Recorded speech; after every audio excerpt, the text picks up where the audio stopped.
ओम श्री गणेशाय नमः। हिरंबा संकष्टी व्रत कथा। राजा नल एवं दमयंती की कथा। देवी पार्वती ने भगवान गणेश से प्रश्न किया कि हे पुत्र, भाद्रपद माह की कृष्ण चतुर्थी अमांत श्रावण माह को संकटनाशक चतुर्थी कहा गया है। अतः उस दिन के व्रत का क्या विधान है, विस्तार पूर्वक वर्णन कीजिए। भगवान गणेश ने कहा, हे माता, भाद्रपद कृष्ण चतुर्थी सभी प्रकार के संकटों का नाश करने वाली, नाना प्रकार के शुभ फल तथा समस्त सिद्धियों को प्रदान करने वाली है। इसकी पूजा पूर्व वर्णित विधि के अनुसार ही करनी चाहिए। हे देवी, इस व्रत में आहार से संबंधित सावधानियों का वर्णन कर रहा हूँ, ध्यानपूर्वक श्रवण कीजिए।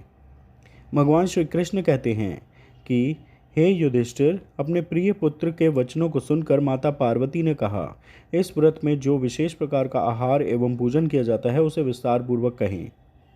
भगवान गणेश बोले, इस दिन गुरु द्वारा वर्णित पद्धति से श्रद्धापूर्वक पूजा अर्चना करें। 12 माह में भिन्न भिन्न नामों से गणेश जी का पूजन करना चाहिए। द्विजप्रिय, एकदंत, कृष्ण पिंगल, गजानन, लंबोदर, भालचंद्र, हेरंब, विकट, वक्रतुंड, आखुरथ, विघ्नराज तथा गणाधिप, ये भगवान गणेश के 12 नाम हैं। उपासक को उक्त 12 नामों से भगवान गणेश का पूजन करना चाहिए। भिन्न भिन्न माहों में एक एक नाम से पूजा करें। चतुर्थी के दिन नित्य कर्मों से निवृत्त होकर व्रत का संकल्प लेना चाहिए। तदुपरांत रात्रि काल में पूजन एवं कथा का श्रवण करना चाहिए। प्राचीन काल में एक धर्मात्मा एवं प्रतापी राजा थे जिनका नाम नल था। उनकी रानी अत्यंत रूपवती थी जिनका नाम दमयंती था। कालांतर में किसी कारणवश राजा को श्राप के कारण राज्य से विमुख होना पड़ा था तथा रानी से वियोग भी सहना पड़ा था। राजा को पुनः राज्य की प्राप्ति की कामना से रानी ने यह सर्वश्रेष्ठ व्रत किया था। देवी पार्वती ने प्रश्न किया कि हे पुत्र, दमयंती ने किस विधि विधान से इस व्रत का पालन किया था तथा किस प्रकार व्रत के प्रभाव से 3 माह के अंदर ही उन्हें अपने पति से मिलने का अवसर प्राप्त हुआ। इन सभी प्रसंगों का वर्णन कीजिए।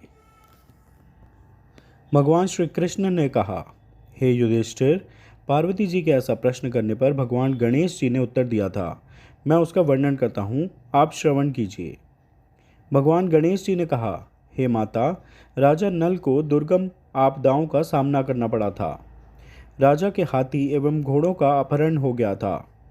डाकुओं ने संपूर्ण राजकोष को लूट लिया था। शेष भंडार अग्निकांड में भस्म हो गया था।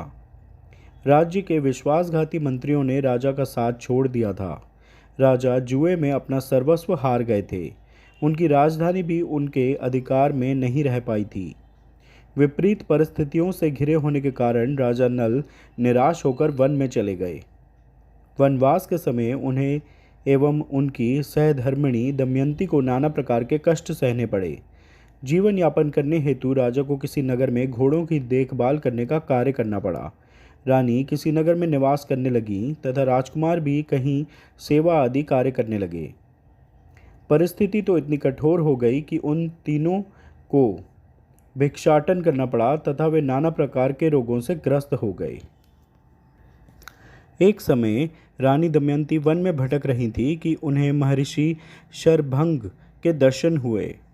रानी ने ऋषि के चरणों में नमन करते हुए पूछा, हे मुनिश्रेष्ठ, अपने पति से मेरा यह वियोग कब समाप्त होगा? मुझे मेरा राज्य एवं वैभव पुनः कैसे प्राप्त होगा? मेरा भाग्य कब जागृत होगा? हे मुनिवर, कृपया मेरी समस्याओं का समाधान प्रदान कीजिए। दमयंती का प्रश्न सुनकर शरभंग मुनि ने कहा कि हे दमयंती, मैं तुम्हारे कल्याण का मार्ग बतलाता हूँ, ध्यानपूर्वक श्रवण करो। भादो माह की कृष्ण चतुर्थी को संकट नाशन चतुर्थी के रूप में वर्णित किया गया है। इस दिन नर नारियों को हेरंब गणपति की पूजा अर्चना करनी चाहिए। हे रानी, इस व्रत को पूर्ण विधि विधान से करने से तुम्हारी समस्त मनोकामनाओं की पूर्ति होगी। निश्चय ही 3 माह में तुम्हारा पति से मिलन होगा। शरभंग ऋषि के निर्देशानुसार दमयंती ने भादों की संकटनाशिनी चतुर्थी व्रत प्रारंभ किया तथा नियम पूर्वक नित्य प्रति महा गणेश जी का पूजन करने लगी। हे राजन, 3 माह में इस श्रेष्ठ व्रत के फलस्वरूप दमयंती को अपने पति, पुत्र तथा राज्य आदि वैभव की पुनः प्राप्ति हो गई। इति श्री हिरंब संकष्टी चतुर्थी कथा संपूर्ण। महात्म्य। भगवान श्री कृष्ण कहते हैं कि हे युधिष्ठिर, इसी प्रकार इस व्रत को करने से आपको भी राज्य की प्राप्ति होगी तथा आपके समस्त शत्रुओं का अंत होगा। हे धर्मराज, इस प्रकार मैंने इस सर्वोत्तम व्रत का वर्णन किया है। इस व्रत के प्रभाव से आपके सभी कष्टों का निवारण होगा तथा आपके सुख सौभाग्य में वृद्धि होगी। आप सब प्रेम से मेरे साथ बोलिए, जय श्री गणेश। जय श्री हेरंब गणपति की। कृपया इस वीडियो को लाइक व शेयर करें व चैनल सब्सक्राइब करें। धन्यवाद। जय श्री गणेश।